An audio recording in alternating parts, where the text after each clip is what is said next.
Herkese merhaba, ben Berkay Mudrişler. Bugün yeni bir bölümle karşınızdayız. Şu anda Sapanca'da bulunuyoruz. Sapanca'da sizlerle birlikte çok güzel bir malikaneyi gezeceğiz. Bu malikaneyi bize gezmemizde müsaade eden Kamışoğlu İnşaat'a teşekkür ediyoruz. Malikane toplamda 5450 metrekarelik bir arsa üstüne kurulmuş. Toplamda 12 odası var. 695 metrekarelik bir ana binası bulunuyor. 350 metrekarelikte bir misafirhane ve müştemilat alanı bulunuyor.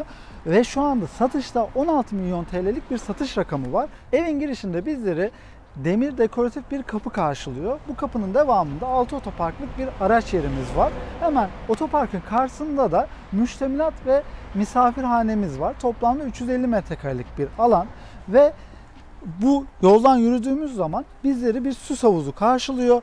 Bu süs havuzunun devamında palmiye ağaçları başlıyor. Bu evin bahçesinde zaten çok fazla ağaç var. Çok fazla palmiye ağacı da var ayrıca.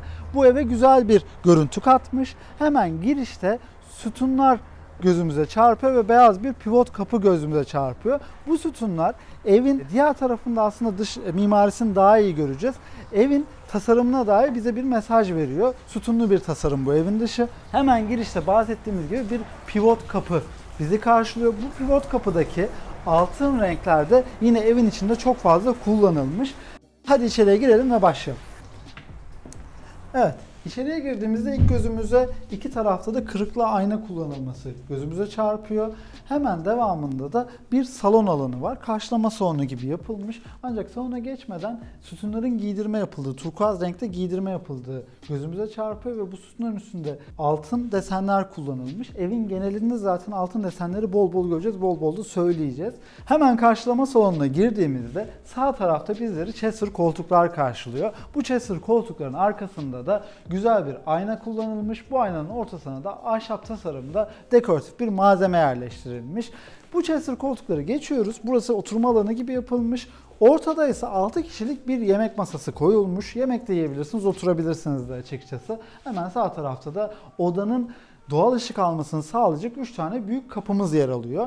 Buraya geçtikten sonra burada yine bir oturma alanımız var ancak burada televizyon da var. Biraz daha televizyon izleme alanı gibi ve bu televizyonun arkasında çok güzel bir mermer tasarım kullanılmış. Bu mermerin yanına da ayna koyulması ve yukarıdaki aynaların kırıklı şekilde yapılması da çok şık ve çok güzel duruyor. Evde özellikle salonlarında bir saray mimarisini de birazcık görüyoruz açıkçası. Biz şimdi bu girişe girdiğimizde bir sağ tarafımız bir de sol tarafa doğru ayrılıyor ev. Sağ tarafta bir ana yatak odamız, bir de misafir yatak odamız var. Önce buradan başlamak istiyoruz. Evet, devam ediyoruz. Burası bölme yapılmış. Bakın bu turkuaz sütundan girişte de bahsetmiştik ancak salonla koridoru ayıran şekilde de altın renkte bir bölme kullanılmış.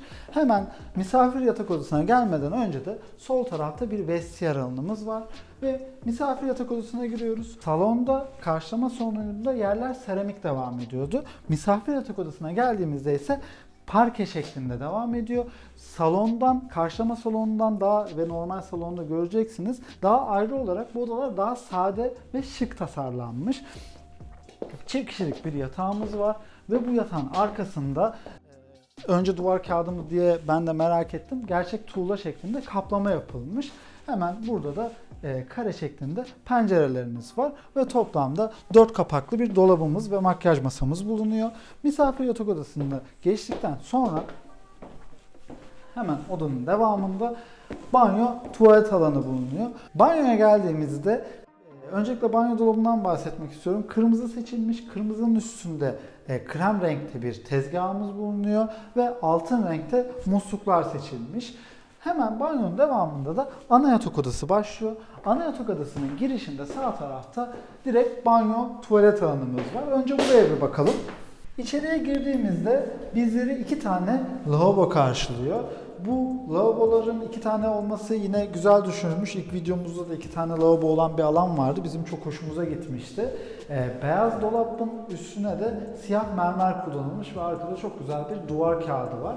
Hemen sağda tuvalet alanımız bulunuyor. Sol tarafa geçtiğimizde de bizleri bir yıkanma alanı karşılıyor. Bu yıkanma alanında sağ tarafta normal duşumuz var, sol tarafta küvetimiz var. Mehmet'ten ben çekmesini de rica edeceğim. Burası buzlu cam şeklinde yapılmış. Burası dışarısı aslında. Bu sayede buzlu cam yaparak doğal ışık almasını sağlamış ve ferahlık katmış banyoya. Buradan ana yatak odasına geçelim. Orta alanda bizleri iki tarafta da dolap karşılıyor. Bunlar toplamda 5 kapaklı şekilde dolaplar ve evin genel karşılama salonunda da görmüştük. Bu şekilde tasarımsal kuluplar yapılmış. Altın ve yuvarlak desenleri evde çok fazla görüyoruz. Ana yatak odasına girdiğimizde ise hemen bizleri iki tane makyaj masası karşılıyor ve sonrasında ilk ilgimizi çeken yatağın arkasındaki bu beyaz duvar oluyor. Beyaz ahşap bir kaplamanın yapıldığı duvar oluyor. Bu ahşap kaplamanın aralarında aynalar kullanılmış ve yine altın renkli malzemeler, dekoratif malzemeler kullanılmış ve hemen devamında da çift kişilik bir yatağımız var. Kırmızı detayları fark ettin mi Berkay? Evet, ona gelecektim ben de tam. Hemen yatağın yanındaki abajurlar kırmızı seçilmiş. Yatağın ortasındaki yastık kırmızı seçilmiş. Avizeye gelecektim, iyi oldu söyledin. Ayrıca avizede yine kırmızı detaylar, kırmızı kristaller gözümüze çarpıyor. Altın sarısıyla kırmızıyı çok güzel kullanmışlar. Yani yatak odasını çok tamamlamış bu açıkçası. Ve hemen bu yatak kısmından sonra da oturma alanına geliyoruz. Oturma alanında salondaki gibi bir malzeme olan böyle altın renkte bir malzemeyle, dekoratif malzemeyle bölmüşler. Burayı oturma alanı gibi kullanmışlar. Aynı yatağın oradaki avize gibi burada da aynı avizeden kullanılmış. Bu da çok hoş bir detay. Ayrıca bu odada ilgimizi çeken, bir diğer ilgimizi çeken şey ise 7 tane penceresi. Yani büyük penceresi ve küçük penceresi olarak 7 tane penceresi bulunuyor. Bu odanın doğal ışık almasında çok önemli bir faktör. Karşılama salonunda bir bahçeye çıkış kapımız vardı. Burada da bir bahçeye çıkış kapımız var. Bir de ana salonumuz var. Şimdi de o kısma geçiyoruz. Buyurun devam edelim. Devam ederken de kısaca bir özetle geçmek istiyorum. Girdiğimizde sağ tarafta 2 tane oda gördük. Bir misafir yatak odası, diğeri de ana yatak odası şeklindeydi. Ortada bir tuvaletimiz vardı. Yine buradan ana karşılama salonuna geliyoruz. Bu sefer bu salondan sağa değil, sola doğru devam edeceğiz.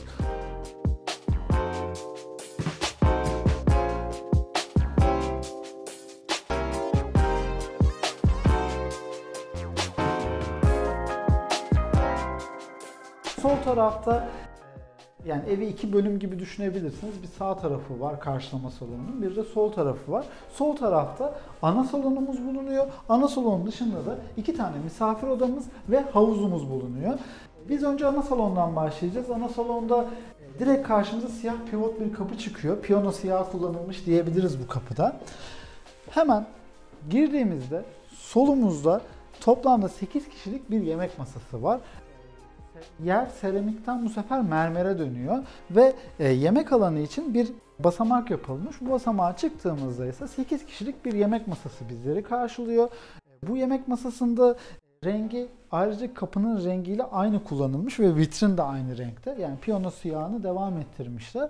Sütun giydirmenin renginde duvar giydirme yapılmış. Ayrıca şuna dikkat çekmek istiyorum. Burada bir tablo da koyulabilirdi. Ancak ev sahipleri bir mermer tasarımı kullanmışlar. Bence cesur bir yaklaşım olmuş ve şık duruyor. Bu mermer tasarımının yanında da 2 tane dekoratif lambamız var. Yemek alanını bitirmeden önce şunu da söylemek istiyorum Mehmet. Yakın çekimde de gösterirsen sevinirim. Burada zincirler kullanılmış avizede. Çok şık duruyor. Ayrıca tavan da güzel bir tavan. Bunu da size göstereceğiz. Zincir olduğunu ilk başta anlamamıştım. Çok rastladığımız bir şey değil. Güzel duruyor. Salonun yemek kısmını geçtikten sonra sağ tarafında bir oturma alanımız var. Köşe bir oturma alanı şeklinde. Bir de solda yine Chester koltukların yer aldığı şömine alanımız var. Bu şömine alanında televizyon koyulmaması benim hoşuma gitti. Yani bu odada bir televizyon alanı yapılmamış. Sadece oturabileceğiniz, vakit geçirebileceğiniz bir alan gibi tasarlanmış. Ayrıca bu şömine kısmındaki duvar kaplama da hoşumuza gitti. Kumaş ve ahşap bir duvar kaplama yapılmış. Bu kaplamanın devamında da şöminenin üstündeki mermerler dikkatimizi çekiyor. Yine ana girişteki karşılama salonunda da gördüğümüz mermerle aynı mermer kullanılmış. Ve salonun bu kısmını bitirdiğimizde burada bir kapı, yani gizli bir oda şeklinde bir kapımız var. Bu kapıyı açtığımızda bizleri büyük bir mutfak alanı karşılıyor. Bu alan tamamen paslanmaz çelikli malzemelerin kullanıldığı bir alan. Ayrıca taş fırınımız var. Yani burada otel mutfağı büyüklüğünde bir mutfak alanınız var. Ayrıca buzhaneniz de bulunuyor. Gayet alan olarak da yeterli bir buzhane. Evet, buradan ana salonumuza geri dönüyoruz. Ki olması gerektiği gibi de hemen mutfağın yanında da yemek masası alanımız var. Bu servis anlamında bir kolaylık sağlayacaktır. Bu tarafta dediğimiz gibi ana salondan sonra 2 tane de misafir odamız vardı. Önce soldaki misafir odamıza girelim.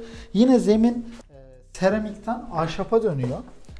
Burada ilk misafir yatak odamızda tuğla yatağın arkasındaydı. Burada ise makyaj masasının arkasında kullanılmış ve yine gerçek tuğla kaplama şeklinde yapılmış. İlk misafir odasında da söylemiştik. Yine üstünden geçmekte fayda var. Salonlara ve ana yatak odasına ziyade bu odalar biraz daha şık ve sade seçilmiş ki gayet güzel duruyor. 4 kapaklı bir dolabımız, çift kişilik bir yatağımız ve bir banyo tuvalet alanımız var. Bu banyo tuvaletler de yine bahsettiğimiz gibi diğer odalara göre daha sade ancak şık şekilde yapılmış. Misafir odasından diğer misafir odasına geçiyoruz. Burada yine geçmeden önce göstermek istiyorum. Burada da bir tuvalet alanımız var. Kırmızı banyo dolaplarının üstünde de krem renginde bir tezgah kullanılmış. Şimdi diğer misafir odasına geçiyoruz. Zemin tekrardan ahşaba dönüyor.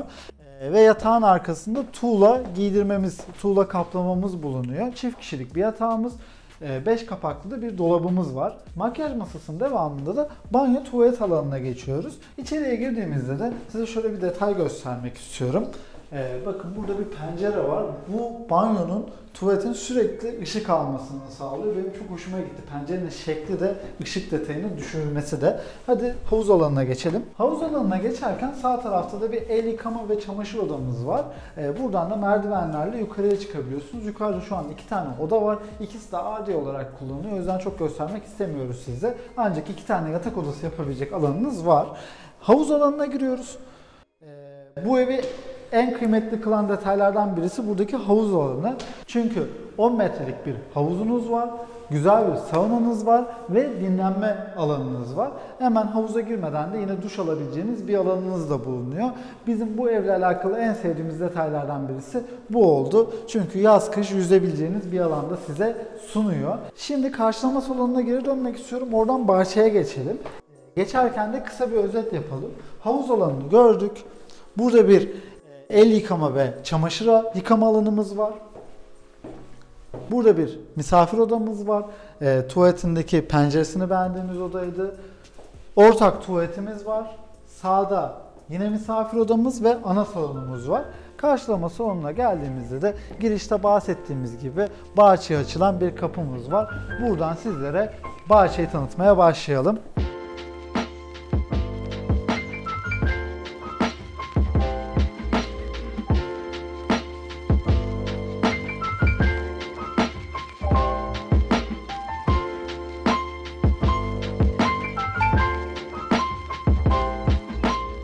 655 metrekarelik bir havuz alanına çıkıyoruz. Bu havuz alanına çıktığımızda ilk başta solda bizleri bir yemek masası karşılıyor. Kalabalık aileler düşünerek yapılmış bir yemek masası alanı. Yemek masasının devamında da dediğimiz gibi 655 metrekarelik bir havuz alanına çıkıyoruz. Havuz alanında ilk dikkatimizi çeken yer bar alanı oluyor. Buraya bir bar alanı yapılmış. Burada mini buzdolabınız da var.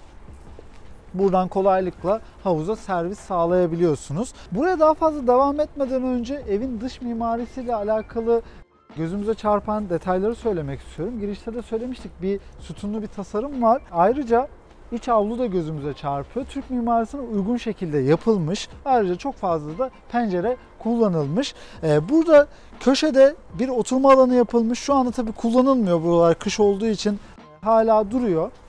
Bu arada buraya yaptıkları şey kuş evi mi?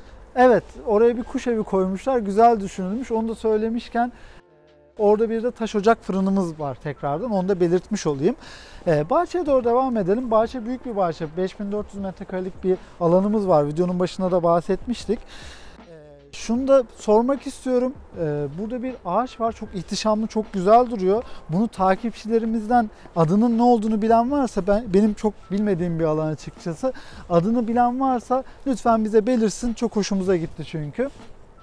Hemen buradan sağ tarafa geliyoruz. Sağ tarafta bir çocuk parkı alanımız var. Onun yanında da basketbol potası yapılmış.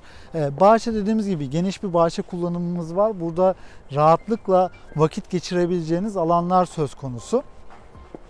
Ve çocuk parkının devamında da bu kısımda bir dinlenme alanı daha var. Tabii şu anda havalar biraz kötü olduğu için orası faal olarak kullanılmıyor. Biz yine size detay olarak gösterelim orayı. Bir de biz şuna birazcık şaşırdık. O tarafa doğru da yürürken bahsedeyim. Hala kar duruyor açıkçası. İstanbul'da bütün karlar erimişken bu bölgede hala karların durması ilginç. Ben de bu noktada tam olarak onu soracaktım. Geçen çekimde montla çekmiştin. Acaba bugün hava daha mı sıcak? Aslında hava güzel ama kar duruyor ilginç bir şekilde. Geçen çekimde hava çok soğuktu. Burada bahsettiğimiz gibi bir gölet alanımız, ufak mini bir gölet alanımız ve dinlenme alanımız var. Onun yanında da dostlarımızın yaşadığı bir alan var. Size şimdi bahçenin detaylarını göstereceğiz ve havuz alanına geri geçiyoruz.